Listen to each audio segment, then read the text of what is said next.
தேவஜனமே, victory gospel search விடுதலையின் சுவிசேஷ சபை வழியாய் உங்களுக்கு கிருபையும் சமாதானமும் உண்டாவதாக. இன்று 22ஆம் கவிதை. இதோட தலைப்பு பார்த்தீங்கன்னா, யுத்த களம் செல்லாமல் தேவன் என்னை காப்பாற்றினார். அப்போ நல்லா பாருங்க, இது ஒரு பாடலா இருக்கும். அநேக பேர் கேட்கலாம், என்ன அப்படின்னா, ஒரு கவிதை எவ்வாறு பாடலாய் மாறும் அப்படின்னா, தேவன் உங்களுக்கு சொன்னால் அது மாறும். தேவன் சொல்லாமல் நான் ஒன்றையும் என்னுடைய பாடல்களில் இருந்து நான் எடுத்து கவிதையாய் மாற்றவில்லை. கவிதையாய் தேவன் தந்ததை தான் தேவன் சொன்னதினால் பாடலாய் மாற்றினேன். இது உங்களுக்கு நான் முழுமையா சொல்லும் போது உங்களுக்கு புரியாது. அதுல இருக்கிற உள்ள ஆழங்களை தேவன் உங்களுக்கு விளக்கும் போது நீங்கள் விளங்கிக் கொள்வீர்கள் என்று நான் விசுவாசிக்கிறேன். யுத்த களம் செல்லாமல் ரத்தம் மொத்தம் மங்கியதே, முந்தி வந்த காளையினால் எந்தன் கண்ணும் மங்கியதே. தேங்கி நிற்கும் கண்ணீர் அது அமிர்தம் போன்ற பன்னீர், புளிப்பான நீரும் இனிப்பானதே.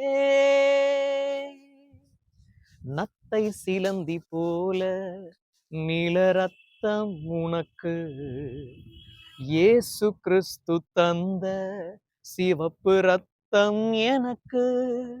நிறம் மாறி என்னை விட்டு கரம் மாறி போக, துயர் தாங்காமல் உயிரும் காடானதே.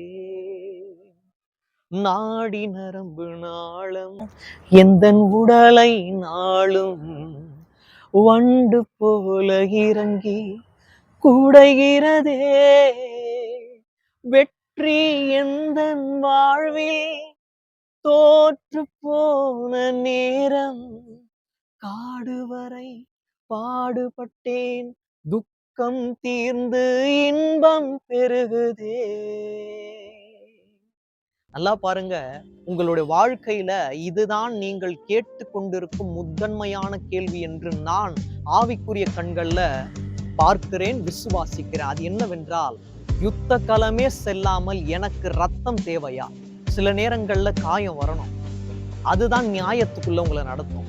சில நேரங்கள்ல தேவன் யுத்த களத்துல கொண்டு போகாமே உங்களுக்கு பலவிதமான ரத்தங்கள், வியாதிகளை தேவன் கொடுப்பார். அது உங்களை காயப்படுத்த அல்ல, நீங்கள் தோற்று போக அல்ல, நீங்கள் வெற்றியின் பாதை சென்று விடுதலையை ருசித்து பார்க்கவே. யுத்த களம் செல்லாமல் ரத்தம் மொத்தம் சிந்தியதே, முந்தி வந்த காளையினால் எந்த கண்ணும் மங்கியது. சில நேரங்கள்ல முந்தி வந்த காளை அப்படின்னா பிசாசு தான் முந்தி வந்து உங்களை காயப்படுத்தும் நினைப்பான். தேவனுடைய காரியங்கள் காலதாமதமாகும், ஆனால் தேவன் நேர்த்தியான வேளையில் வல்லவராயிருக்கிறார்.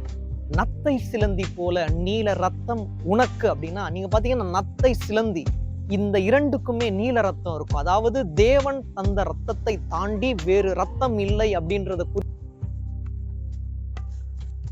தந்த சிவப்பு ரத்தம் எனக்கு அப்படின்னா, உனக்கும் எனக்கும் போட்டி. ஆனா இறுதியில வெற்றி பெறுவது சிவப்பு ரத்தம் கொண்ட நாம் தான். ஏன்னா தேவன் தந்த ரத்தம் ஒரு நாளும் அது என்ன ஆகாது, ஒரு கீழ் நோக்கி போகாது. அதாவது நல்லா பாருங்க, நத்தை சிலந்தி போல நீல ரத்தம் உனக்கு, இயேசு கிறிஸ்து தந்த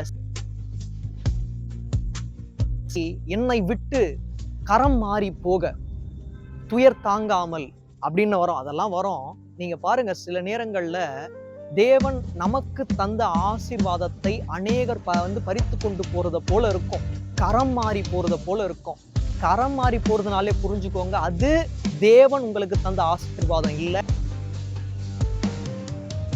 காரியம் அல்ல, அது தேவனுடைய சித்தம் இல்லைன்னு சொல்லிட்டு புரிஞ்சுக்கோங்க. அது மட்டும் இல்ல, இறுதியாக பாருங்க, நாடி நரம்பு நாளம் எந்தன் உடலை நாளும் வண்டு போலதான் நம்மள வந்து அதாவது இறங்கி குடையிறது போல இருக்கும். ஒரு நரம்புலயும் நமக்கு வலிகள் இருக்கும், காயங்கள் இருக்கும். ஆனா காயங்களை ஆற்ற ஒருவர் இருக்கிறார்.